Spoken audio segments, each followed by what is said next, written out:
Purifier. Crafted as a literal interpretation of the most wrathful passages in the canon of the True Law, the Purifier possesses a singular device to eradicate unbelief through the cleansing fires of the Creator. In battle, the Jack rushes enemy formations with startling speed, brutally whipping its flails through the opposition in comets of ash and flame that streak around the machine's form as it darts and dives.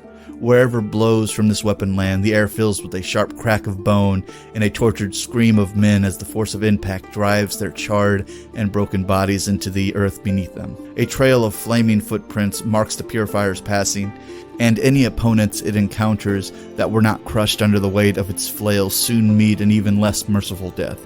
Roaring fire conjured by the holy passage inscribed upon the chassis of the Purifier carry out its duty, quickly devouring one unbeliever after another in the feast of sizzling flesh.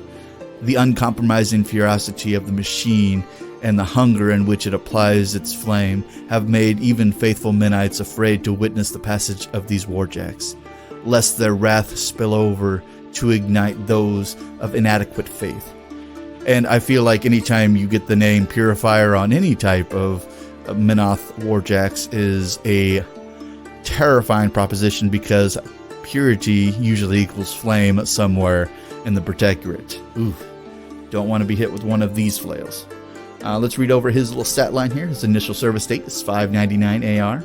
His height is 8 foot 7 inches, weight 3.9 tons, fuel load 390 pounds, general use 7 hours, combat use 75 minutes, and his armaments include immolators. Ooh, terrifying. And his Cortex was manufactured by the vassals of Menoth. But let's read over his Mark III to Mark IV changes and see how much more terrifying this flame slamming warjack seems to be. And as always, we will start with his stat line.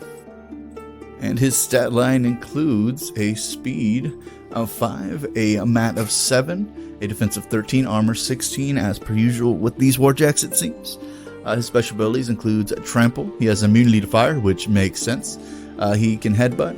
And his special abilities include Ashen Veil, which is same as a Mark III.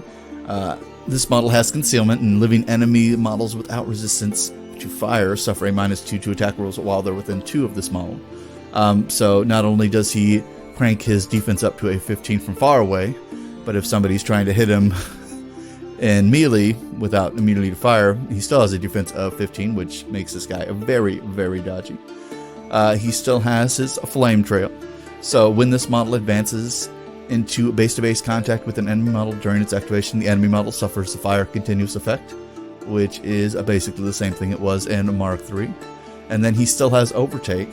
So when this model destroys one or more enemies with a basic melee attack during its combat action after the attack is resolved, he can immediately advance up to 1 inch, which this does not say initial attacks, this just says every time he kills somebody, he moves 1 inch, which is an awful proposition when you add on things like Flame Trail, because Flame Trail just says when it advances base-to-base contact, anytime during its activation, that model suffers fire, so he can kick on fire every time that he moves around with overtake, which, yeah, with the, especially with the, any of the warcasters who have the ability to throw around fire or, you know, change opponents who are on fire, this guy will just light up an entire unit if he didn't kill them outright. So, yeah. His weapons, now that we're on that, have a continuous fire effect, and they're chain weapons, so they ignore shields for armor bonus purposes. He has a Mat 7, Range 1, and POW 13, and he has 2 of these things. So, yeah, pretty decent if you're trying to catch everybody on fire, especially if you have anything that makes fire more damaging. So I know some warcasters have abilities to make fire a little bit more dangerous for the opponents. This guy would be a staple for catching lots of people on fire if you don't want to have to use a flamethrower, but we will see some warjacks that have flamethrowers, rest assured. His cost is only 8, so it's still a relatively cheap jack, and being able to get additional fire on people is always useful. But